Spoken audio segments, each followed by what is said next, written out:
another improvement I've been working on is my dad gave me some old toolboxes, and I have been wanting for a while to have basically like a farm medical kit. We've used all of the stuff that's in here at some point or another, whether it's peroxide or some saline, Vicks Vapor Rub. I've put that on top of a chicken's head before to keep other chickens from pecking it. You got Blue Cot, which everybody uses, antibiotic cream, little container, thermometer, some scissors, scalpel. And normally I've got to hunt all over the place for this.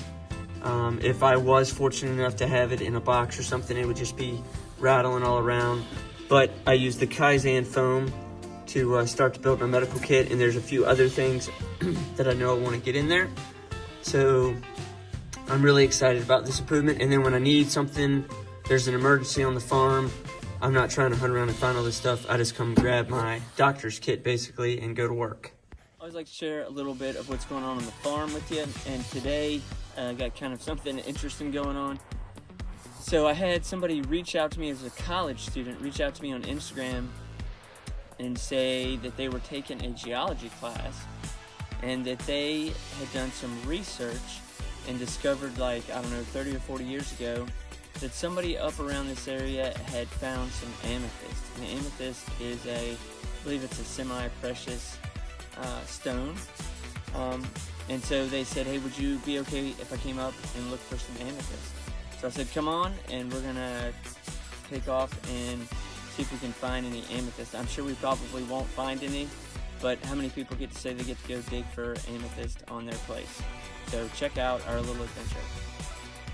Okay, so Elliot has made it up here, and he did more research, and we think, so way over there is a house called the Fancy Hill House. We live on Fancy Hill Road. That's the actual Fancy Hill House. And based on the research that he did, the dates all the way back to 1912, we think they found amethyst somewhere in that general area. So we are going to head over there and see if we can't talk to our quote-unquote neighbors and see if they'll let us walk around and look for some amethyst.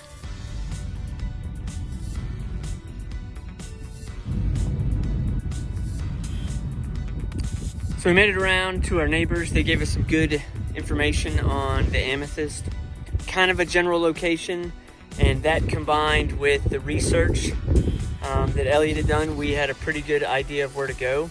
And so we set off trying to find this. We had a landmark of an old house, and we started trying to find it. All right, so I guess we just follow this road out and then see if we can't see that house. I wonder if that's the house that you, when you did your research? Yeah, that must be that house. See, this is just regular quartz, right? Yeah.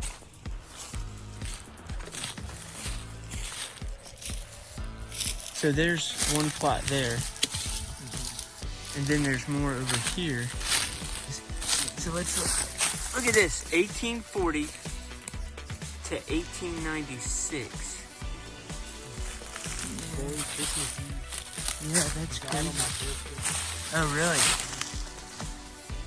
1801 to 1818. Didn't make it very far. This one is 1815 to 1880.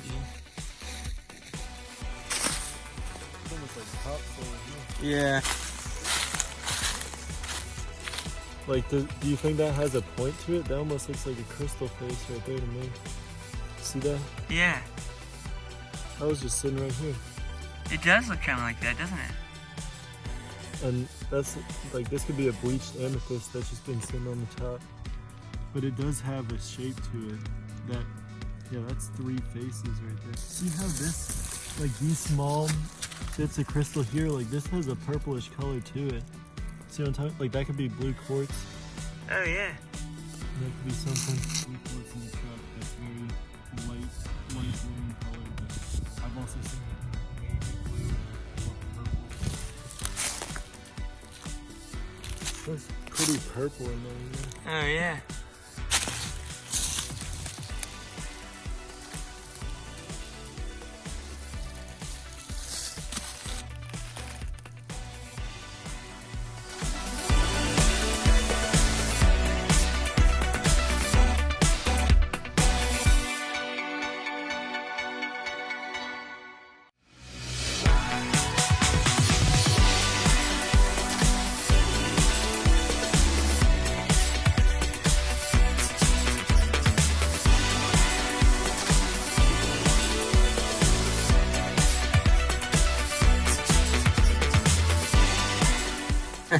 This is the one I'm excited about right here.